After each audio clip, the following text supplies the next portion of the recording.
তো মোদ্দা কথা হচ্ছে, বেশ কয়েকদিন ধরে আমি ফেসবুকে একজনের ভিডিও দেখছি, তার নাম হচ্ছে পকাদা। তো বেশ কয়েকদিন ধরে তার ভিডিওটা আমি ফেসবুকে দেখছি, দেখে মনে হচ্ছে মালটা কি বালের মতো ভিডিও বানায়। সত্যি আমার প্রথম প্রথম দেখে এরকম মনে হয়েছিল। তারপর রিসেন্ট ওর ভিডিও আরও কিছু ভালো ভালো ভিডিও আসছে। দেখো, বাজে কথা বলে লাভ নেই, যে ভালো করে তাকে ভালো বলতেই হবে।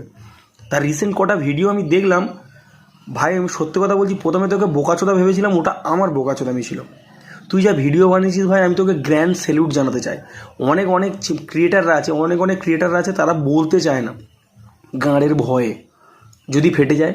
কিন্তু তুই সেটা বলেছিস, তো সেটা বলার ধাক আছে।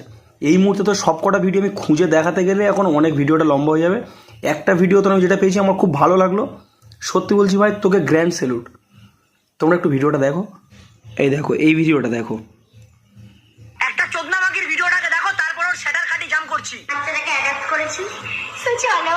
বাচ্চাটাকে অ্যাডাপ্ট করেছি, তো চলো। আমি খুব খুশি, তার মানে আমি মাসি হয়ে গেছি, এটাই আমি বুঝলাম। মেয়েটিকে দেখে কি মনে হলো? মেয়েটির কপালে চন্দনের তিলক কাটা আছে, মেয়েটি একটি হিন্দু ধর্মের মেয়ে। এইসব কিছু কিছু চোদনা মেছেলের জন্য আমাদের হিন্দু ধর্মের উপর আওয়াজ ওঠে। কপালে চন্দনের তিলক পরে কোলে একটা মদের বোতল নিয়ে নিলাম, নাকি হয়ে গেল বড় ভাল ছুঁয়ে ফেললাম আমি। যখন নিজের ধর্মকে সম্মান করতে পারবি না, তখন এমন কোনো কাজ করবি না যাতে নিজের ধর্মই অসম্মানিত হয়। তুই যখন মদের বোতল নিয়ে ভিডিওটাই বানাবি, তখন তুই কপালে তিলকটা মুছে দিতে পারতিস। দেখ, মদ কিন্তু অনেকেই খায়, আমরা তো সতী সাবিত্রী নই। মদ আমিও খাই, মদ তুইও খাস, কিন্তু সেইটাকে ধর্মের জায়গায় কপালে তিলক কেনে সেই কোলে একটা মদের বোতল নিয়ে একটা ভিডিও বানিয়ে দিলাম।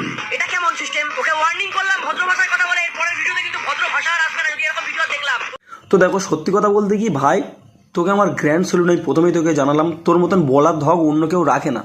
অনেক অনেক ক্রিয়েটাররা আছে যারা ভাবে যে এই বাবা এই ধর্মকে নিয়ে, যার ধর্মকে নিয়ে বলছে, মানে আমি এরকম এদের মতন বাদায় দাঁড়িয়ে, রাস্তায় দাঁড়িয়ে, যেখানে সেখানে দাঁড়িয়ে ভিডিও বানাবো। আমি প্রথম প্রথম ভাবতাম যে হয়তো বড় বড় সেলিব্রিটিরা, মানে বড় বড় যারা ফেমাস হয়ে গেছে, অনেক অনেক মিলিয়ন মিলিয়ন ফলোয়ার্স, তারা হয়তো বলতে ভয় পায়।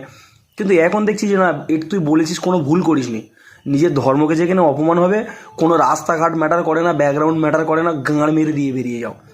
ওই জন্য ভাই তোকে বলবো গ্র্যান্ড স্যালুট। যা করেছিস আরও ভালো করেছিস। তোর অনেক অনেক ভিডিও আছে, আমি দেখে সত্যি খুব ভালো লেগেছে আমার।